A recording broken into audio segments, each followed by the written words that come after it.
Innal insana khuliqa halu'a. Itu saja ayatnya. Sesungguhnya kata Allah, diciptakan manusia itu memang bawaannya, lahirnya sudah punya sifat keluh kesah. Lalu kalau bapak mengeluh, itu manusiawi pak. Kalau bapak tak pernah mengeluh, berarti dua gendangnya. Pertama bapak kalau tidak malaikat, bapak Tuhan. Kan itu saja.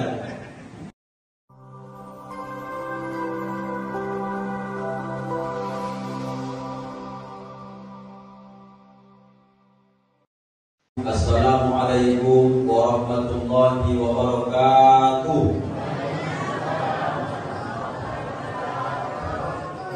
Alhamdulillahilladzi qad akhraja nata'idal fikri li arbabil hijab wa haqqa'anhu bi sama'il aqli kulla hijabin min sahabil jahli. Yang terhormat yang mulia para asatidz, ustadzah, para alim, para ulama, tokoh masyarakat yang ikmama dan dipandai, bapak-bapak, ibu-ibu, hadirin wal hadirat. Mudah-mudahan kita semua hamba-hamba yang dipilih Allah istiqomah melakukan amal-amal soleh. Asbab ini besok kita bertemu kembali di dalam surga. Amin ya rabbal alamin. Ibu-ibu, apa kabar malam hari ini? Sehat semua? Bercahaya bertemu muka ibu malam ini, betul. Apa karena efek lampu ini? Tak tahu juga saya. Tapi yang jelas banyak ibu senang nampaknya malam hari ini. Merdeka, tidak terlalu banyak ibu-ibu yang repot pada malam ini, mengingat banyaknya tingkah laku suami-suami akhir zaman ini. Ya Bu, senangnya ibu malam ini masih kurang lagi, masih kurang senang.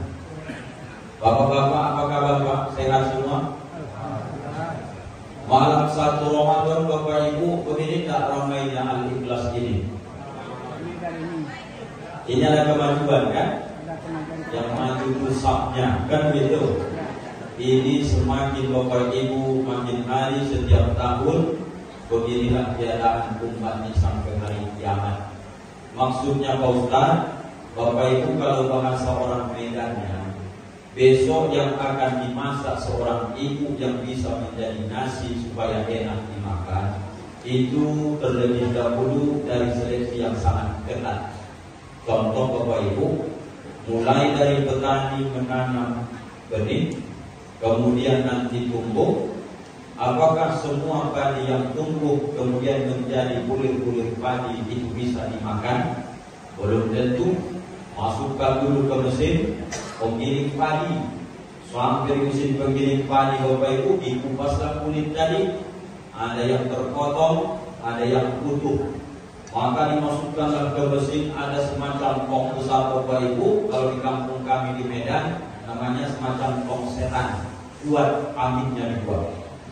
Maka tidak semua bisa bertahan. Yang terbang itu gagal dimakan ayam. Ada lagi yang tak dimakan apa-apa, busuk dimakan daging tanah. Yang bisa ini terus bertahan sehingga yang punya beras tadi senang sampai di rumah. Kemudian Bapak Ibu barulah sampai ke tangan ibu-ibu. Sampai di tangan ibu-ibu dimasukkan ke petikop, dicuci, dimasak. Baru kita makan dengan lahap kita baca Allahumma barik lana bima razaqtana wa qina azaban. Itu doa mau makan. Dari semangatnya Bapak Ibu baca doanya ini rasanya habis tarawih witir ada makannya, iya kan Pak? Ada makannya di rumah masing-masing. Itu yang lebih tepatnya.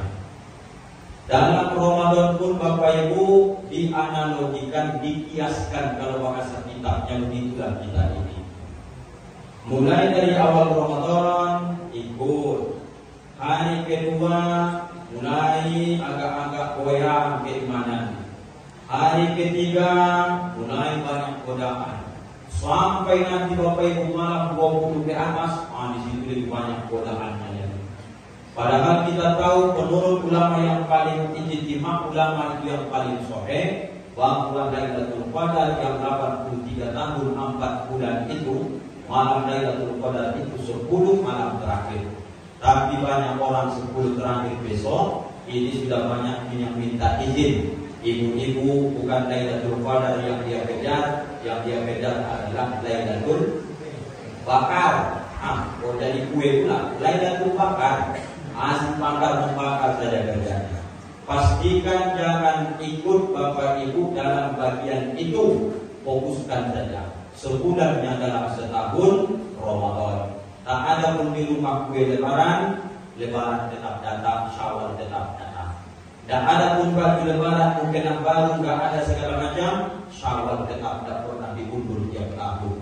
Fokus saja beribadah. Yang tak pasti kita tahun ini belum jelas masih hidup nggak ke bulan Syawal, apalagi Ramadan tahun depan. Judul malam hari ini sesuai dengan yang kami sampaikan ke masjid-masjid untuk di dalam kemakmuran Masjid Indonesia atau IPI Kabupaten Rokan Hulu. Malam ini malam ke-8 Bapak Ibu. Judulnya adalah Jangan Mengeluh. Itu judulnya. Apa judulnya Ibu? Jangan mengeluh. Ibu sehari semalam berapa kali Ibu mengeluh? Bapak sering tak mengeluh? Jangankan Bapak, saya pun sering mengeluh. Pertanyaannya, salah nggak mengeluh? Itu dulu. Salah nggak mengeluh? Oh Pak, aku nggak nyangka kayak ini jadinya. Dulu sebelum kita nikah baik kali kau tengok. Sekarang ketiga anak, rubah kau macam Fir'aun kau tengok sekarang. Mengeluh deh. Mengeluh kan? Kira-kira salah nggak mengeluh itu?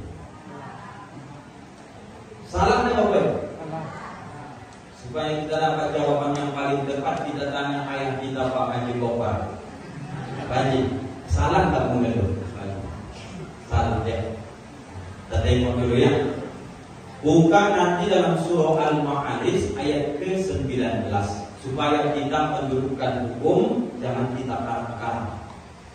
Innal insana khuliqa halu'a. Itu saja ayatnya. Sesungguhnya kata Allah, diciptakan manusia itu memang bawaannya, lahirnya sudah punya sifat keluh kesah. Lalu kalau Bapak mengeluh, itu manusiawi Pak. Kalau Bapak tak pernah mengeluh, berarti dua gendangnya. Pertama Bapak kalau tidak malaikat, Bapak Tuhan. Kan itu saja. Kira-kira ayam ada keluhannya Pak? Dia kan hewan binatang. Ada keluhan ayam? Ada Bapak Ibu. Pagi-pagi ini sudah asik mencari mondar-mandir, sempat tak dapat makanan, ribut dia. Kambing, ada keluhannya Bapak Ibu?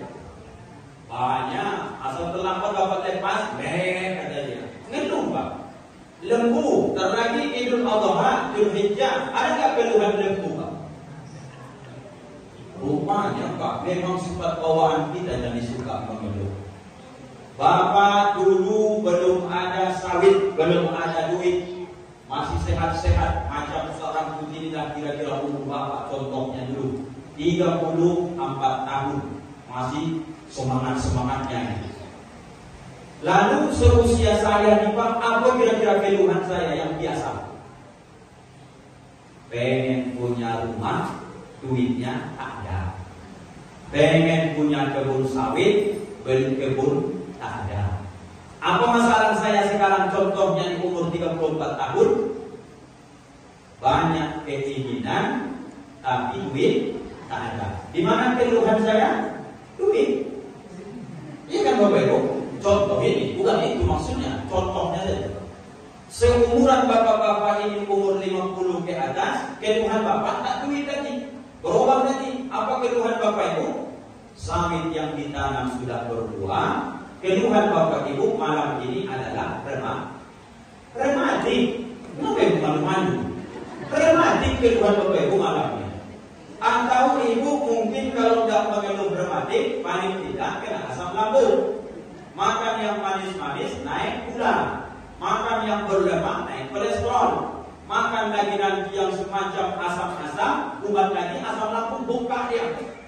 Keluhan Bapak Ibu hari ini adalah penyakit. Begitu Pak. Ini kalau malam ini tantang Bapak Ibu ini, kita buat nanti malam ini sepakat tarawih kita 20 rakaat. Ibu-ibu kira-kira komennya di belakang kemana ya? Gak bisa itu Ustaz, langsung demo lah kan. Bapak-bapak, malam ini kita buat tetap 8 rakaat tarawih, kita witir tetap 11 Pak. Tapi Pak Imam malam ini kita minta supaya 1 juz malam ini dia baca ayatnya. Apa komen Bapak kira-kira dalam hati? Aku udah ikut tarawih Pak Ustaz. Mengeluh dari balik. Jangan Bapak Ibu merasa bersalah kalaupun Bapak mengeluh. Apa sebab? Dari awalnya kakek kita Adam pun waktu di surga, belum di dunia, dia pun sudah pertama kali mengeluh kepada Allah. Ada nggak keluhan dari Adam Bapak Ibu? Ada. Apa kata dia? Ya Allah, nikmatnya surga ini, tapi kenikmatan surga tidak sempurna. Tidak ada kawan bercerita. Aku bingung nih, aku punya syahwat, aku punya nafsu, tapi tidak ada aku tengok yang mirip dengan saya. Adapun bidadari dia apa? Tidak ada nafsunya. Buat apa sama saya? Kira-kira begitulah kehidupan kakek kita. Maka saya paham ada kehidupan kau kita. Diciptakanlah dari tulang rusuk Adam, itulah nenek kita Siti Hawa. Adam pun mengeluh, padahal di surga Bapak Ibu, apa lagi orang bertambun atas. Dapat tetangga pula yang asik bunyikan musik kuat-kuat, cuma tidak mengeluh Pak. Atau Bapak di tetangga atas ini asik mondar-mandir kadang-kadang Pak tengok jam, buka-buka juga. Dia muklisin sudah bunyi tarhim, dia ikhlas belum lagi. Holding Bapak di tetangga atas ini, mengeluh enggak? Mengeluh Bapak. Kakek kita mengeluh juga, dah apa? Kemudian datang Hawa, apakah mengeluh juga? Mengeluh. Apa keluhan Siti Hawa? Setelah dibujuk iblis makan buah kuldi, maka dia mengeluhkan dia terlanjur buat dosa. Bang Adam kata dia, bukan dalam sapaan. Nah, tidak ada kelihatan. Adam alaihissalam, Nabi Adam. Bang Adam kata Siti Hawa, aku sudah terlanjur dibujuk rayu ditipu iblis tu. Kata dia, kuldi itu artinya kekal. Allah larang mendekati apalagi memakannya. Kata iblis yang menyamar jadi nenek tua, kakek tua itu, kata dia, kalian tertipu. Justru kalau kalian makanlah, makanya kalian kekal. Kalau tak kalian makan, kalian terusir. Iya juga kata Siti Hawa, waktu Adam masih tidur, dimakan dalam buah kuldi tadi.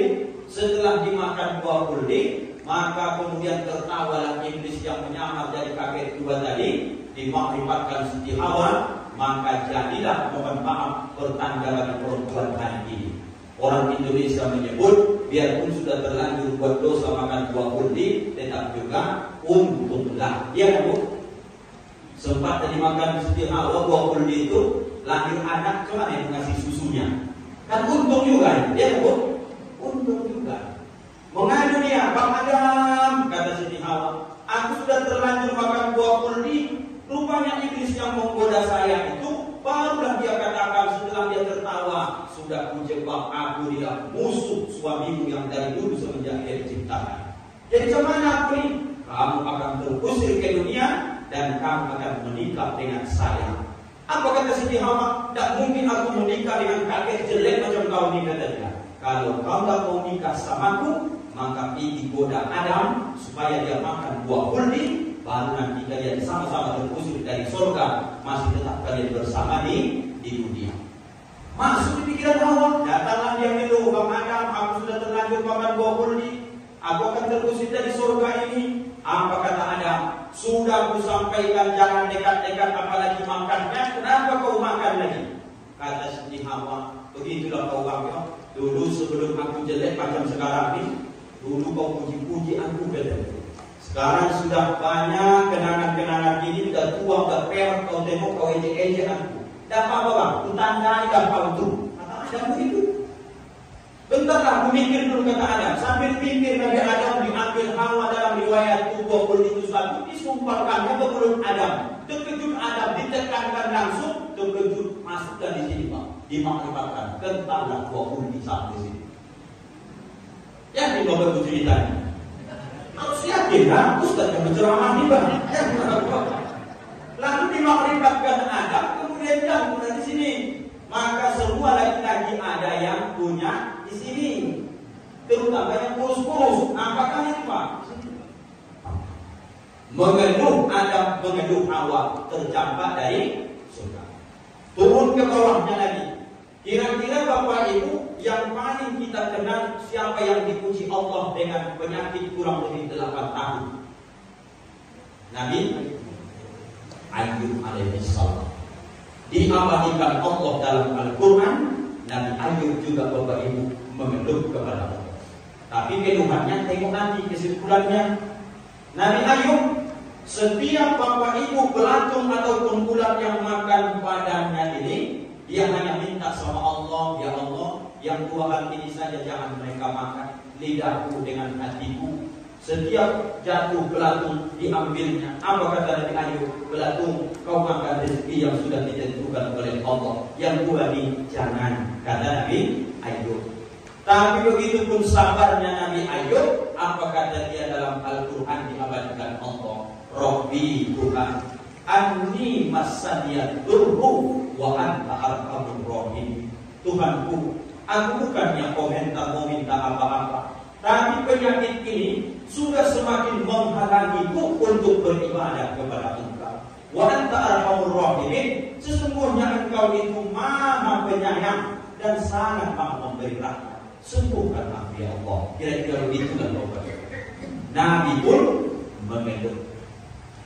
Nabi Yunus mengeluh dapat. Begitu masuk di dalam perut ikan. Ikan besar ini banyak orang petakur atas pun salah-salah dalam mengasih nama ikan. Ibu setahu ibu ikan yang menelan Nabi Yunus itu ikan apa itu? Ikan apa? Bapak ikan apa itu? Ibu ikan paus. Ibu bapak.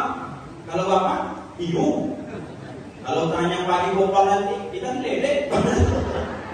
Ikan apa itu Pak? Ikan nun Bapak Ibu.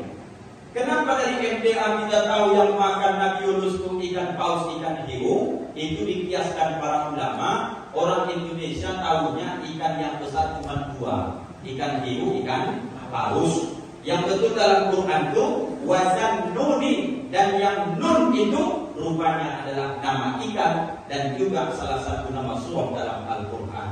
Nun wal qalami wa ma yasturun. Maka yang makan menelan Nabi Yunus itu adalah bukan paus, bukan hiu, apalagi ikan sapu-sapu, apalagi ikan lele.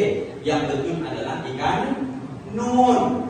Masuk dalam perut ikan, apa kata para ulama? 3 kegelapan dialami Nabi Yunus. Kegelapan dalam perut ikan, kegelapan di dasar laut, kegelapan di tengah-tengah malam. Apa kata Nabi Yunus dalam perut ikan?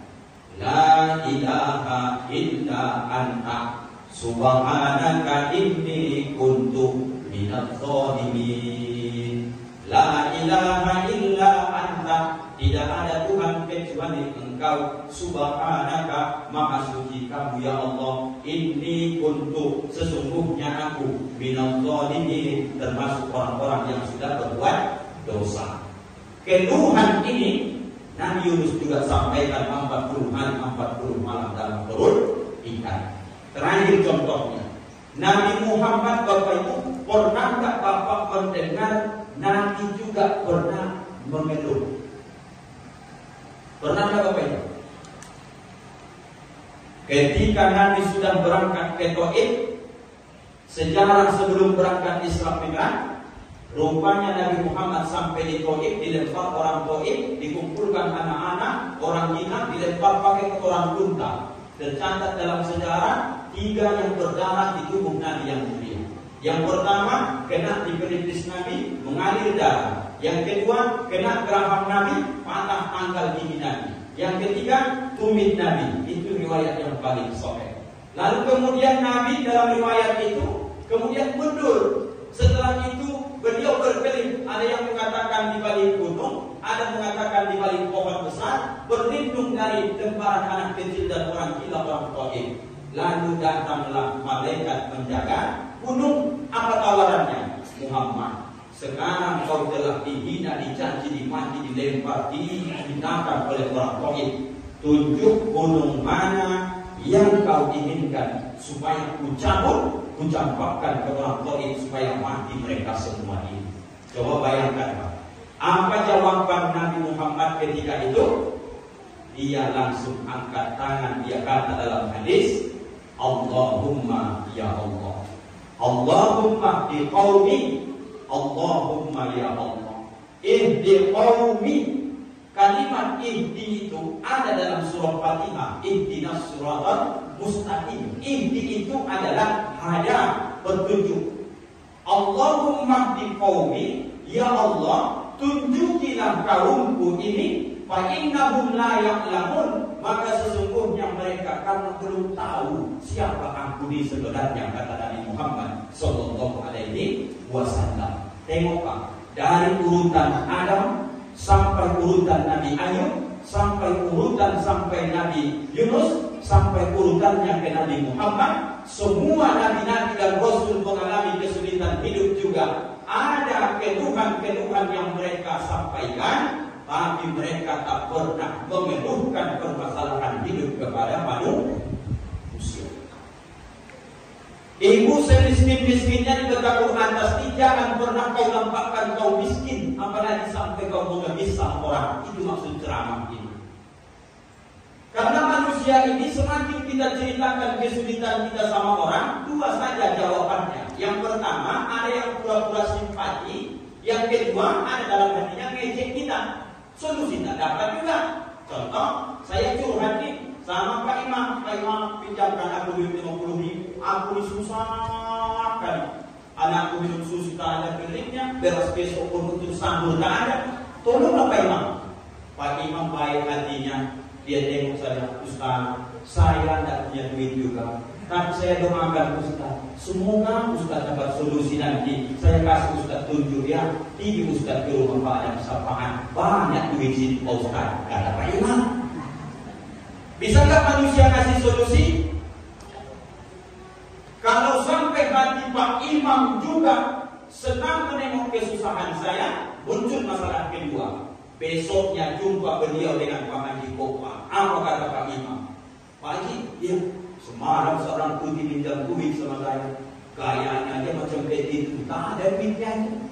50.000 semalam mau dia pinjam, tak ada susu anaknya lagi. Sampailah aib saya dari Pak Imam ke orang tua kita Pak Haji Kopar, sampai ke Pak Haji Kopar nanti jumpa dengan kawan di Kedek, cerita lagi. Di sinilah letak kehinaan kita dalam hidup di Bapak Ibu. Maka wajar Nabi mengajarkan kepada kita, yadul ulya khairun, tangan di atas itu lebih mulia, min yadus sufla, daripada tangan di bawah yang meminta. Itu sangat rendah, sangat hina Bapak Ibu. Kesimpulan, tahan kesulitanmu. Sifat manusia suka mengeluh, tapi jangan pernah ceritakan keluh kesahmu, penyakitmu, sawitmu yang trek, apapun permasalahan hidupmu. Bentangkan sajadahmu, terutama di Ramadan ini. Banyakkan istighfar, angkat tanganmu. Ya Allah, wa tu'izzu man tasha, kau yang berhak memuliakan yang akan kau muliakan. Wa tudhillu man tasha, kau yang berhak menghinakan orang yang kau hinakan. Kuserahkan sesuai kehendakmu saja. Innaka ala kulli syai'in qadir, kau yang maha mengetahui, kau yang berbuat sesuatu apapun sesuai kehendakmu. Aku menyerah saja ya Allah. Maka Bapak Ibu, orang inilah yang disebut dengan orang yang paling bahagia hidupnya. Bukan dia tak pernah mengeluh, tapi keluhan selalu dia sampaikan kepada Allah Subhanahu wa ta'ala. Bapak Ibu, paham gak ceramah singkat ini? Kalau sudah paham, kita tutuplah. Ya kan Bapak Ibu? Begitu saja ya ceramah Ramadan ini. Tak bisa lama-lama. Makanya saya tak mau pakai kursi. Terakhir saya sampaikan sama Bapak Ibu, banyak sekarang jamaah yang hadir. Di mana-mana kami berceramah. Pertama Ustaz perkenalkan, abang kameramen kita ini Bang Putra ini adalah tugasnya di Polres Rokan-Hulu. Beliau ini adalah YouTuber, menyorot dan mengkamera ustaz-ustaz termasuk saya. Dengan sebab ini kita terkenal. Tolong di subscribe, like dan share. Kalau bisa komen pun jadilah. Saya sudah tempatkan sekarang Bapak Ibu untuk linknya, pulang rumah ambil handphone. Tolong nanti kalau bisa langsung dibuka dulu UJR channel. Maka nanti nampak Bapak Ibu ceramah-ceramah di situ, tekan subscribe.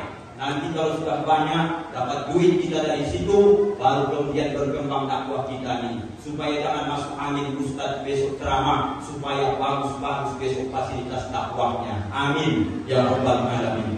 Tidak senang kali Bapak Kutai buku sampaikan promo ini, tidak.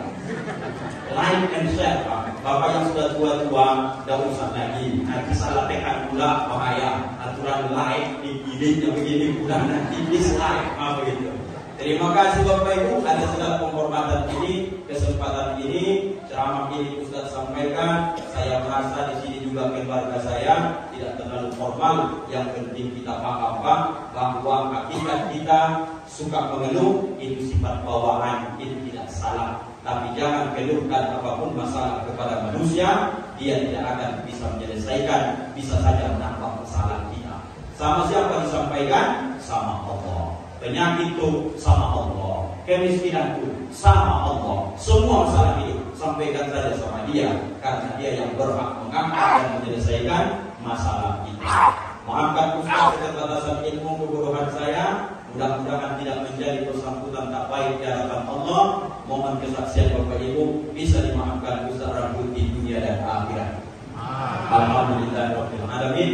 Subhanakallahumma wa bihamdika asyhadu an la ilaha illa anta astaghfiruka wa atubu ilaik. Assalamualaikum